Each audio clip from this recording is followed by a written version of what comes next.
Alright YouTube, so part 2 to this. I actually just got the camera mount hooked up and it's actually working. I just had to screw it out.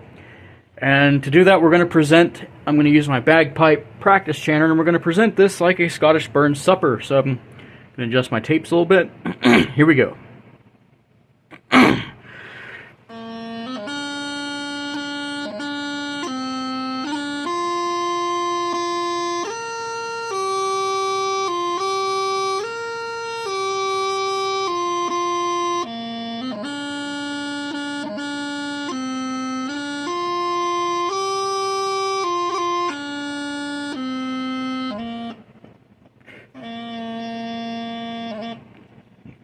A little bit of a presentation, sorry about that. There we go. Alright, so let me just tighten this a little bit. There we go. Alright, so part 2, playing the organ. Now I can play with both hands now and have my hands free to actually play the keyboard. I'm going to turn the organ down just a bit.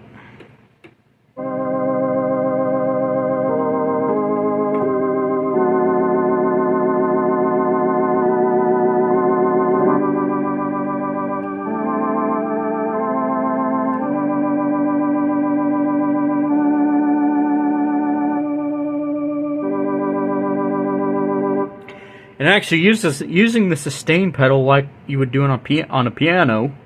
Let me just switch to piano. Oh, hold on. Here's piano. Here we go.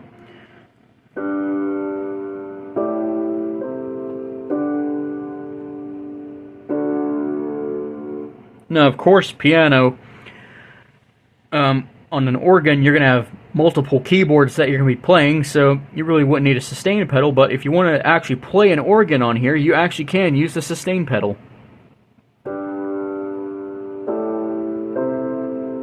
I'm using one of my classical grand sounds that I made. Now let's go back to the organ. That's one of my synth sounds. Here we go.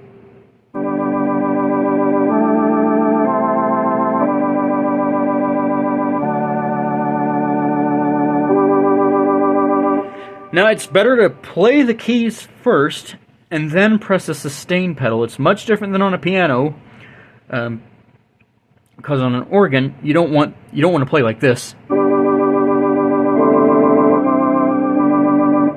The idea is to play, press sustain pedal, then move to your next chord, lift your sustain pedal foot off.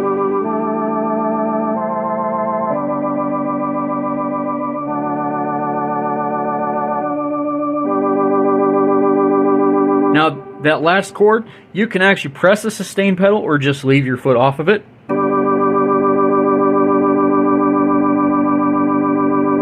Or do both. You always want to press and release your hands at the same time when you're playing piano. I learned that when I was taking classical piano lessons.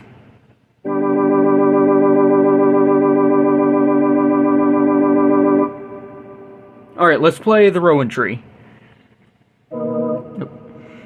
I'm going to be using I'm still going to play in the B flat major scale.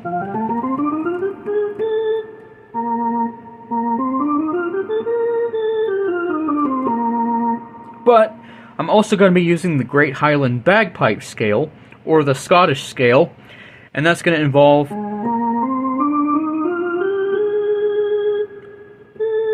this 7th note is going to be flattened.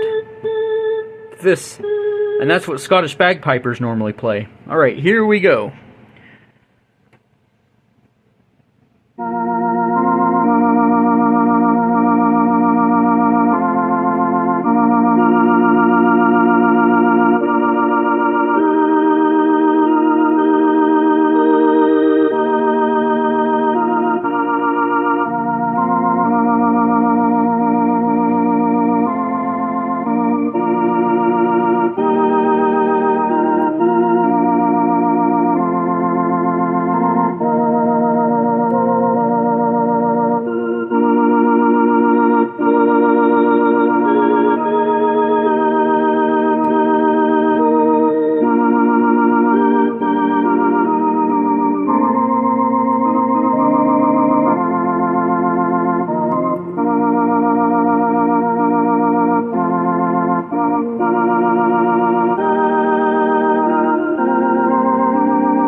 there we go.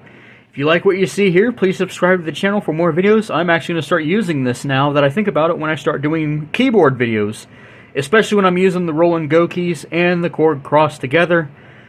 I have been using my regular tripod, but now that I'm able to use my head mount, one of my friends, who's also a YouTuber, he actually mentioned me in one of his videos, sorry about that, his videos, KD Oliver, Kadar. I actually went to school with him, and we were both in the jazz ensemble together.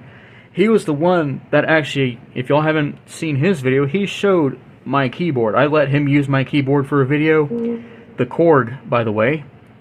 The Kross, I let him use it to demonstrate the sounds. And he mentioned me in one of those videos. He put my channel links down in there, and go check out his channel. It's called KD Oliver. He was a good friend of mine. We were both in the jazz ensemble at school.